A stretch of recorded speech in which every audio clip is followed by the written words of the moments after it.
Hi, everyone. Thank you for joining us this morning. This is Rochelle Scouten, Development Director here at the National Bicycle Dealers Association. We are so glad to have you here, and we are excited to partner with Heather Mason for this presentation. So Heather, please take it away.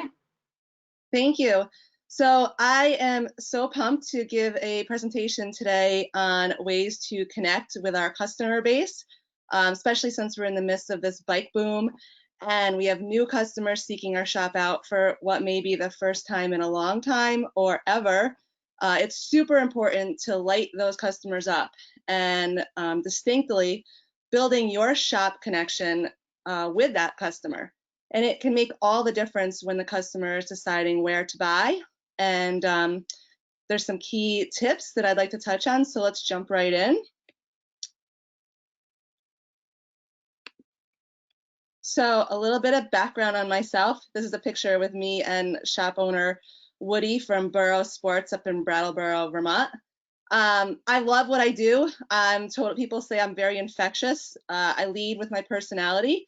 I've been in the industry for more than 15 years as a retail manager, finding my way to the sport because I was a pro cyclist and needed to balance out time to train with my job. I went to school actually for culinary arts, and a little secret about myself that not many people know. But found myself in a bike shop and ended up in a multiple store location for many years, working with Specialized Trek, Cannondale Giant, and ways that we made that shop super successful was a club that I founded called HRRT, which we called Helping Riders Realize Talent. But it actually was my name previously was Heather Rizzi, so it was Heather Rizzi's race team, and it was an event production and club, and that was run from the shops, and that brainstorm of a club and community generated a lot of business for the shop and made the shop a hub for all events in really the Northeast community around Albany, New York. I went from there and became U.S. sales manager for Eddie Merckx, and in that I had to launch a brand pretty much again in the US. And it forced me to get out on what I called a dealer tour. And I stopped into shops, hundreds and hundreds of shops throughout the US. And when I did that, I wanted to know more than just, hey, do you want to buy my bikes? I wanted to know what makes your shop so special. And I would ask shop owners, who are you and why are you doing this? And that is really something that has always stayed with me. And even in my current role now as Eastern US Sales Manager for Bianchi, I'm currently asking shop owners, what makes you so special? What makes your shop so special? And that is how we can figure out a plan together to attract more business, better connect with their community, and enhance the sport of cycling around them. And I feel like if we all can do that, that genuine approach, not just looking for a sale, but looking for a true connection, that is where amazing things happen. Most recently, I started the Bianchi Women's Program, and we have women all across the nation taking that same infectious approach. And we're really seeing a true resurgence for the brand, especially with the women population. So how do we create this shop intimacy? And what do we get out of it if we do? This is a picture of myself with Adirondack Cycling, ultra cycling owner John Cesari, and some people that showed up for a test event that we did at his shop. And you can see everyone's happy. It was a good event, and you know, I don't even know these people in the center here, and we're hugging.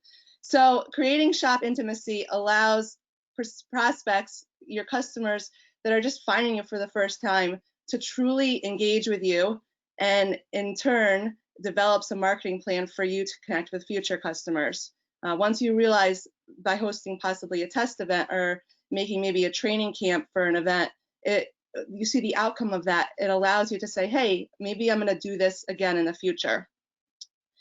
People value positive experiences, and when you have a positive experience, you're getting a strong connection, emotional connection to whoever gave you that experience. It resonates, it sits with you. So allowing people who are visiting you, your new bike boomers, to leave feeling happy and positive, it's only going to keep them coming back and sharing that story. So just like a relationship, I call it, you know, your customer relationship is almost like an intimate relationship or a friendship, any relationship, the first thing you do is you have to engage people. So you figure out a way, a need, a desire that they have, and in this case, it's buying a bike. So they're engaged when they're coming in your front door. Trust begins basically when you look them in the eye for the first time, when you greet them, when you make them feel comfortable and they're allowed to let their guard down. Then you have an opportunity to develop the relationship through your bike repair, your services, your sales, your staff, and then you develop them forming a commitment to you because they leave happy and satisfied and they see you as a knowledge source. So that's an overview of how we can do this, but I wanted to break it down a bit and put it into almost 10 bullet points. So we could really dive a little bit deeper into those. And let's do that now. We'll start here with number 1. I love this picture of me. If anyone's not listening to this right now knows me, this is kind of like my game face, my go-to. I don't hide stuff in. I put it out there. This is during a DAMA summit. I took a bunch of ladies in Vermont and challenged them to this epic ride. And we were at some rest stop here, and I'm like, okay, let's get our game faces on. And that's me. That's my identity. So your emotional builder number 1 is to show your true identity. And I recently just submitted an article for Bicycle Retailer for this next month just on this.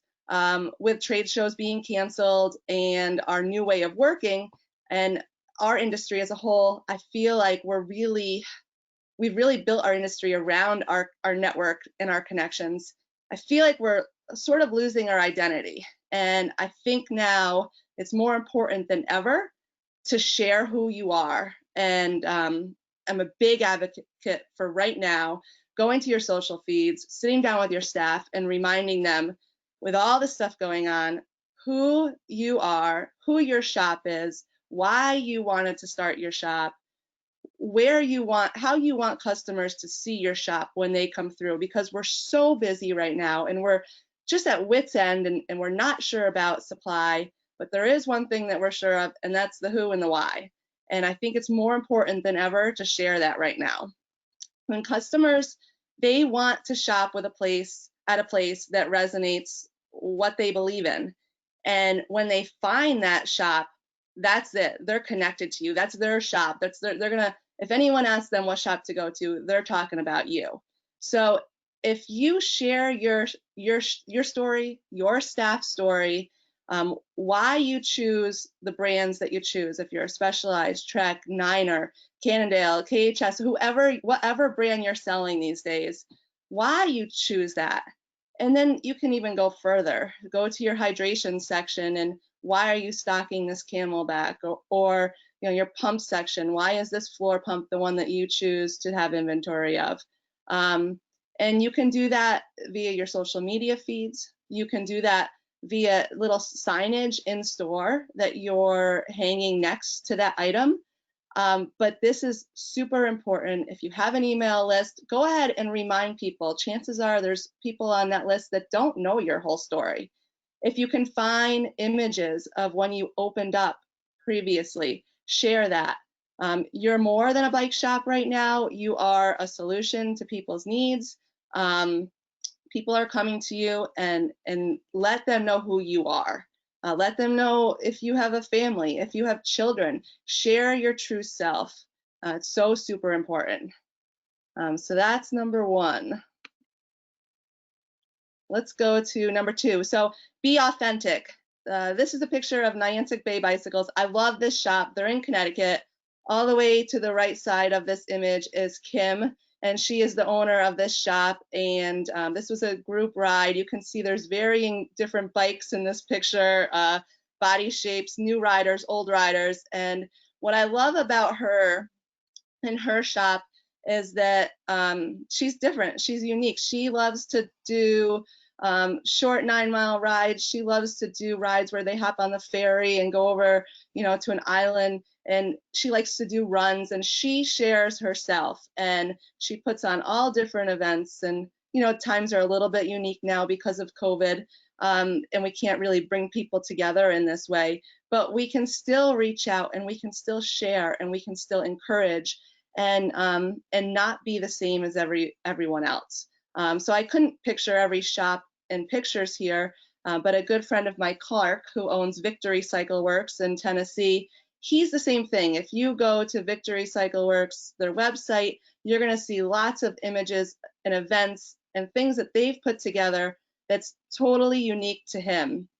And because of that, he gets a huge following and customers that come back to you because you're offering them an experience that's relatable. So you can do a 100-mile ride, you can do a 9-mile ride, you can ride to get ice cream, you can do a trail run, and you don't have to overthink it. Like really just be you. The more we try to polish things, I think the more our authenticity is lost. So you know, sharing real things, like sharing why your service department might be backed up, letting people know what's happening and why through either a daily blog post or an email is going to make them more understanding and more appreciative of you and more sympathetic, and they're going to want to come back and support you and you know, buy a tube or buy anything because you're a real person and you're sharing your authentic self. So number 3, so this is so timely, right? So this is specialized essential rides for essential workers images. Awesome thing that the Big S came out with during this time. And, you know, I could have put up a thing for Black Lives Matter here, you know, but number 3 is be more than just a store. So you really have to connect all the sides of the dots here and showing your caring side. And it doesn't need to be political.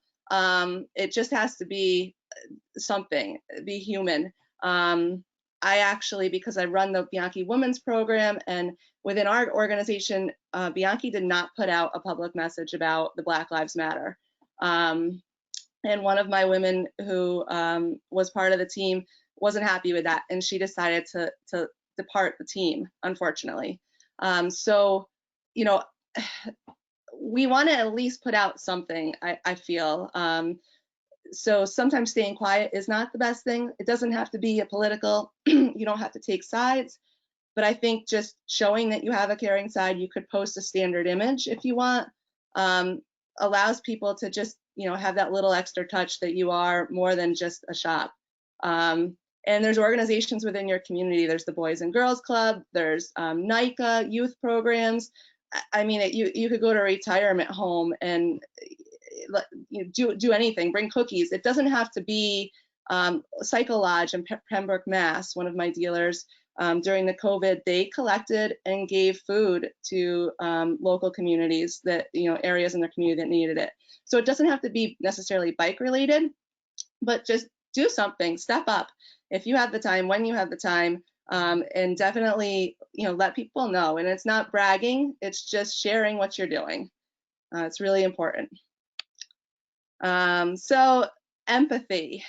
This is a big one. So authenticity is being uniquely you. Empathy is standing outside of yourself and really looking at the people who you're talking to and offering concise solutions. So this is really important to say, but it's not so important to do. And I've been leading a lot of seminars recently and in shops training staff on the importance of the greeting.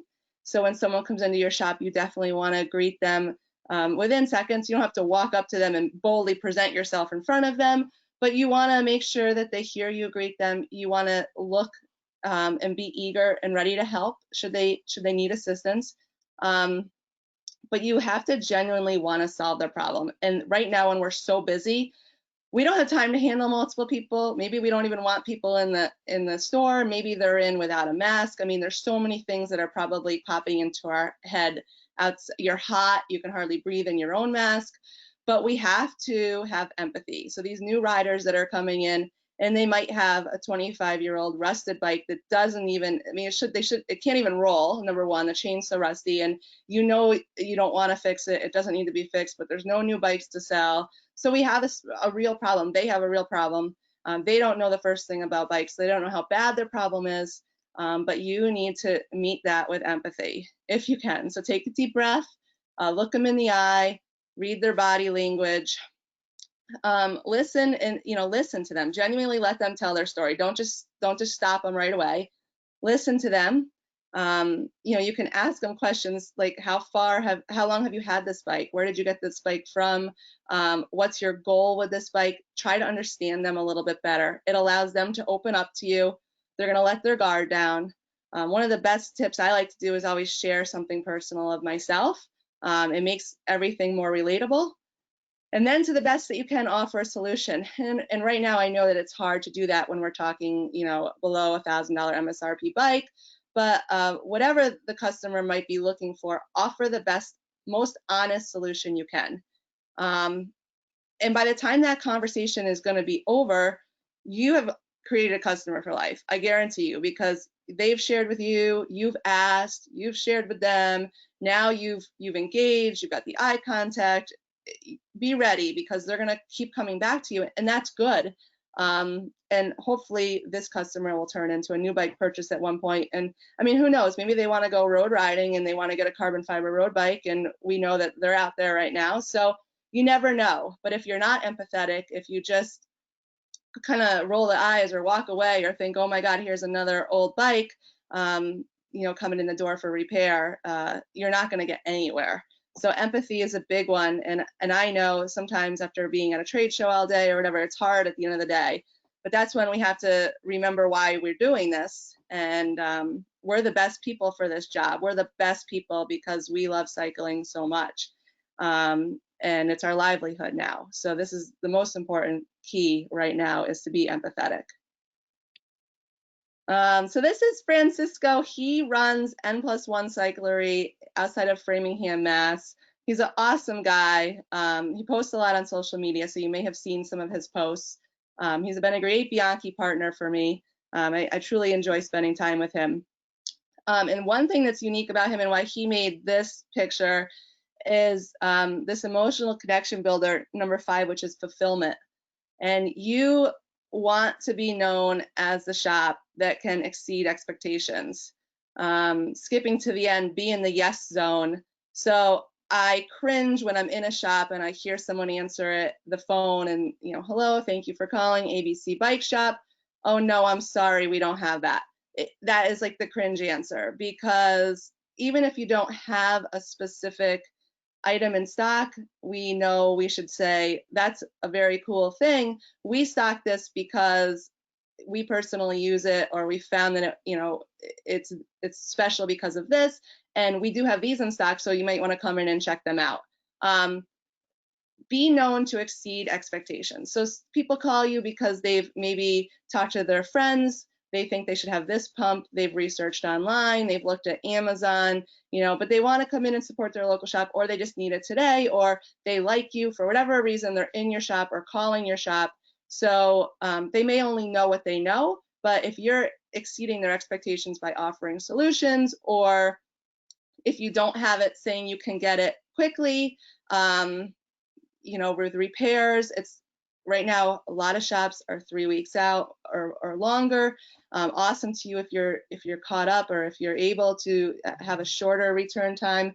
But God, I listened to this podcast once that was like, your bicycle to some people is like the cell phone. And can you imagine being without your cell phone for a day? I mean, if my battery dies, I get all nervous. I can't sit. I'm missing phone calls. So if I bring my bike to a shop and I'm here in 2 weeks, it blows me out of the water as a cyclist. So one thing I used to train my staff was saying, right now we are scheduling 2 weeks, but how soon did you need it? And some people will say, I could wait 2 weeks, and others might be like, oh my God, I really, if there's any way, and then you can make that judgment call. So exceed expectations, over deliver when you can. Greet people beyond their expectations. So people come into a shop, 9 times out of 10, I walk into a shop. Unfortunately, I walk around the whole shop and no one knows I'm in the shop for minutes go by. And I'm like, oh my God, this is crushing me. So get your staff to greet people, and this might be changed right now too with COVID times. We're very keen to who's coming in all the time. But I used to hang a little bell on my door, and when the bell opened, it made a noise and everyone knew someone was coming in. It also told us someone was leaving, so it gave us a chance to see what was going out the door. Listen to people, be ready to respond. Don't say no, answer the phone quickly. all these things. I know everyone is telling me lately it's so hard, we're so busy. Tips for now and tips for the future as things change.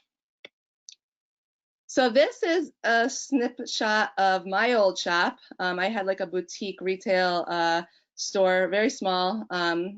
Not only did we do fittings and service and new bike sales, but we also held clinics. And actually, I think the gentleman in this picture standing behind the computer was leading a clinic on running gait. So he was actually teaching us how to be more efficient runners. So we weren't a tri shop, we were definitely a bike shop, we were everything shop, but we held clinics weekly, often 2 to 3 times a week. And people saw us as the hub, the knowledge hub in the area. The gentleman that's sitting by the bicycles in the red shirt, he's actually, that's Andy Ruiz. He was a pro rider at one time, and he's actually a USA cycling coach, one of the best coaches in the area. And he would come to our clinics to learn as well. So you know when you're teaching someone of that level, you're doing a good thing. And then he's telling people about the clinics, and more people are coming to the shop. So again, now we might not be able to hold seminars or clinics, but we can utilize the internet and we can do webinars like we are now. So bike shops can still stay connected to their customers. I know it's another level, like, oh gosh, I don't have time to do that right now. But you could even just share this seminar, or you could share another seminar from a resource, so your customers can stay engaged and they're seeing you as the knowledge hub. It also reinforces who you are. It reinforces that you're not just there to sell someone an entry-level hybrid and never see them again. It reinforces that you love cycling, that you want to help people become better cyclists and more capable cyclists, and you don't want them stranded on the side of the road. And that keeps customers coming back too, because again, it shows your authenticity, it shows your vulnerable side, and it shows that you actually care. This picture's bringing up so many emotions for me. Okay, so ritual. You know, some of us have coffee shops in our bike shops, which is awesome. So coffee shops is something that'll draw people in daily, or a beer environment. But you need a reason for people to check in with your shop. So a lot of people can like and follow your shop on Instagram or Facebook. But how many of your customers do you like and follow? And that's really important. And even once in a while, commenting on their feeds. That develops a friendship connection that's outside of them just being a customer that's in to buy something from you. If you do a blog post, and you can do this daily, you can do this weekly. Actually, I wouldn't encourage daily. There's not enough content. But you know, once a week, have a blog post and share that. And you can share it on your social feeds, and you can share it to your email list. And the blog post could be about a staff member. It could be about a ride you did. It could be about a new product that just came out. It could be about the current state of affairs. Just something that's going to engage your customers, keep them coming back. And you know, when we have a time when we're scheduling events again, it could be about upcoming events. Strava is a great tool that allows us to connect with other cyclists on a daily basis. And some shops have Strava clubs associated with their shops, and you can set a goal. You can set a ride goal. It was funny, just yesterday I was doing a ride in Killington, and it was a super hard ride. It took off way more than I could chew. And during the ride, I was trying to take my brain to what I was going to talk about today, and different ideas that we can keep people coming back. And I was thirsty. It was very hot. So one of my brainstorms was having a challenge. Let's say whoever goes out and rides this hill today, or whoever does this loop, can come in and, you know, get a free beer, or whoever climbs 2,000 meters today gets a free beer. So just something. You can make a challenge on Strava. You could post a route for riders to do. Get people to engage with you. It's really important. And so like the ride I rode yesterday, I want to share it, and I want to say, anyone who does this, you know, let me know, and I'm gonna mail you a water bottle. I mean, it was that hard, but anyone who does follow that ride is going to come back to me, and they're going to feel a level of connection with me, and we can talk about it, and now we've created a shared experience. But you need a reason for people to keep coming back to you. So shop rides, when we were able to have them, are really great. But right now, all this stuff could be virtual. You can post a loop and ask people to do it and share pictures.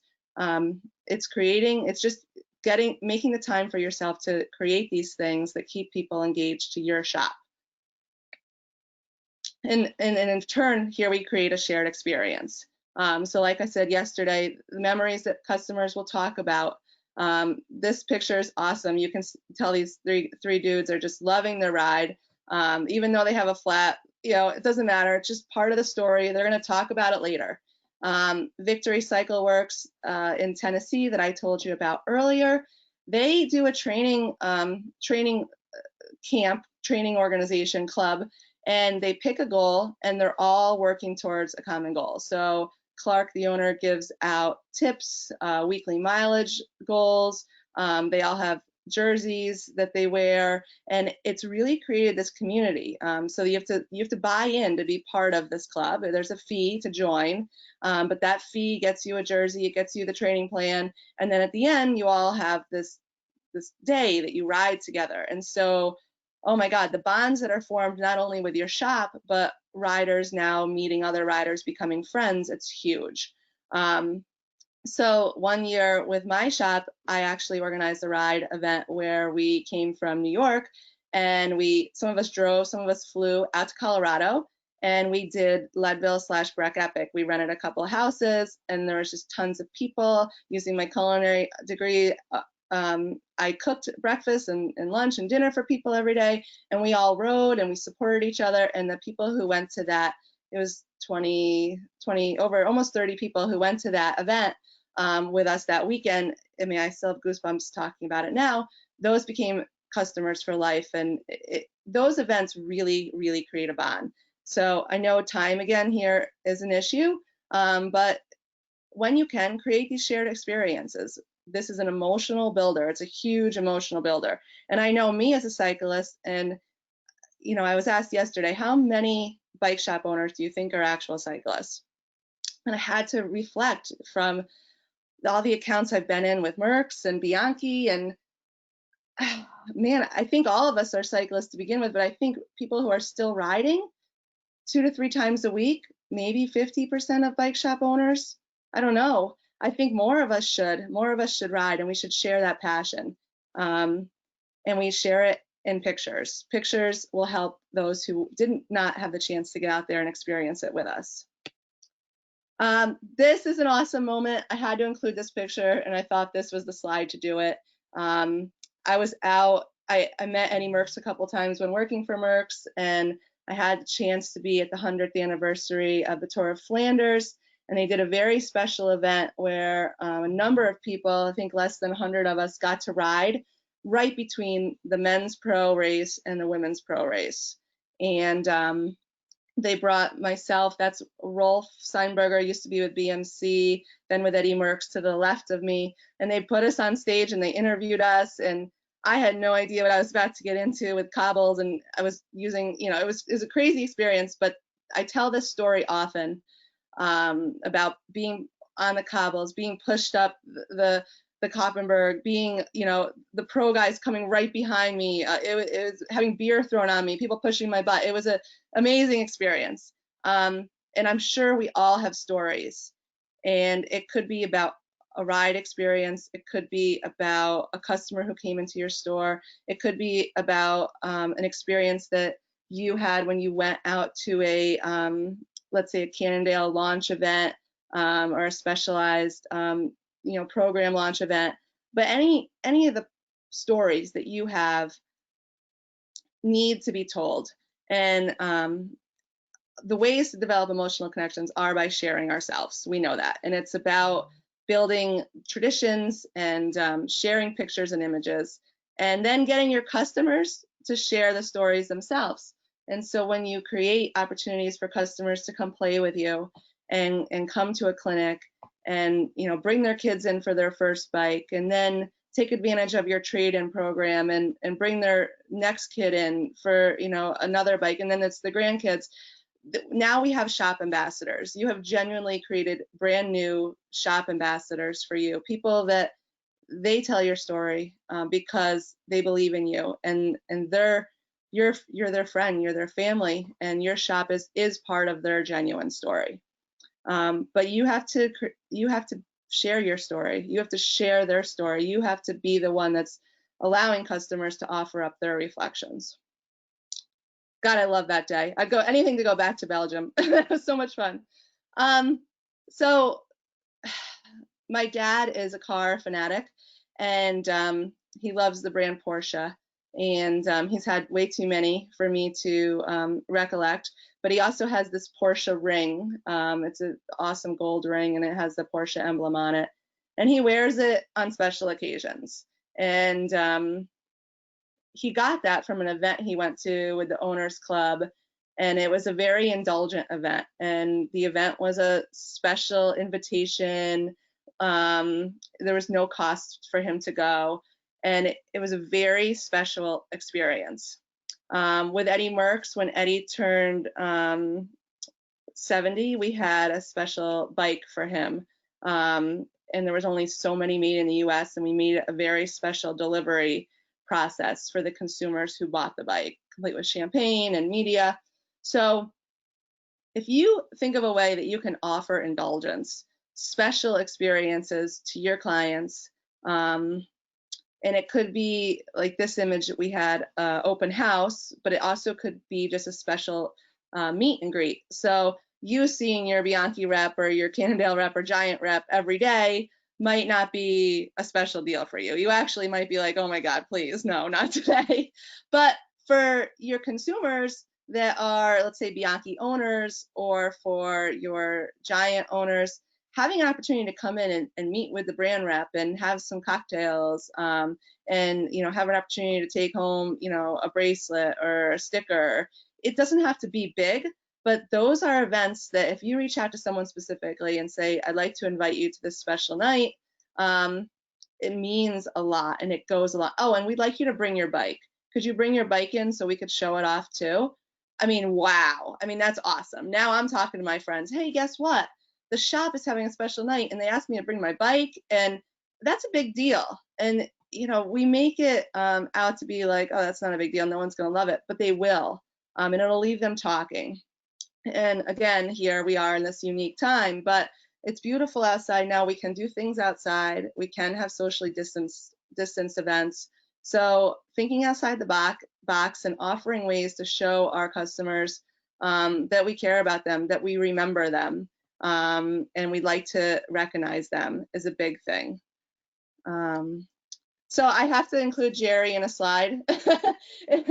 Don't fade away. So again, back to why we started this, and I joked the other night with my brother that in my seminar today, I was going to send a note out to anyone who I knew might be attending and say, please get your bike ready and next to you. And then once the seminar started, I was going to say, okay, I know we all have this hour booked out.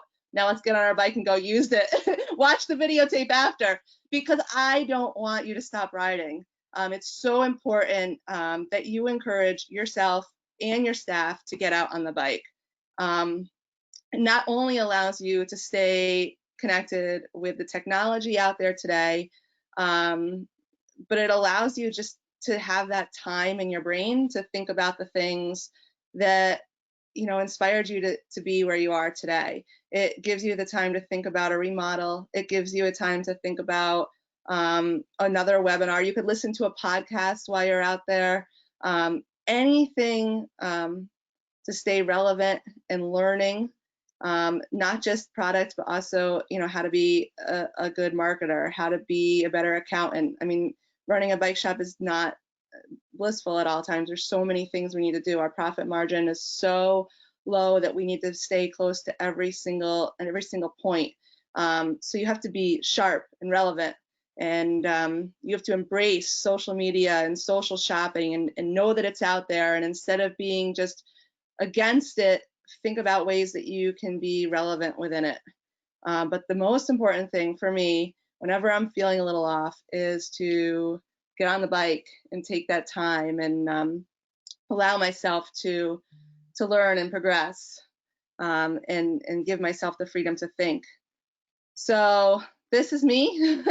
I'm totally approachable and totally reachable, and I'm always looking to get into shops and meet new shop owners and hear more stories. I really encourage feedback. I truly believe that we're only as knowledgeable as our experiences, and I have been developing myself so much over the past couple of years, learning from other people. Just this morning, I actually had the opportunity. I watched John Robinson's Johnny from Johnny Velos, his webinar he gave, which was amazing. So we all need to support each other. Back to sharing who we are. Just to summarize right now, supporting each other too. So shop owners should like and follow other shops. We should see the value of joining the MBDA. We should read Bicycle Retailer. We should subscribe to Bicycle Retailer. We should take part in everything the industry has to offer, because it is one of the few industries where if you want to do more, if you want to succeed, if you want to be heard, you have an opportunity to. You just have to put it out there. So that's it. So that's building an emotional connection. Those are the 10 key things. It's super important. It starts with being a really kick-ass, genuine human. It starts with remembering why you got into this business, and let's take it from there. Thank you for listening, and please reach out to me with any questions or comments. Thank you. I don't see any questions coming through here. So if you do have questions or you want to send some feedback, you can send it to Heather. Her information is on the screen, or you can send it to us, info@nbda.com. We'd be happy to talk with you. So thank you again, Heather, for being with us today. And we're going to sign off for now. Thanks, Rachel. Bye.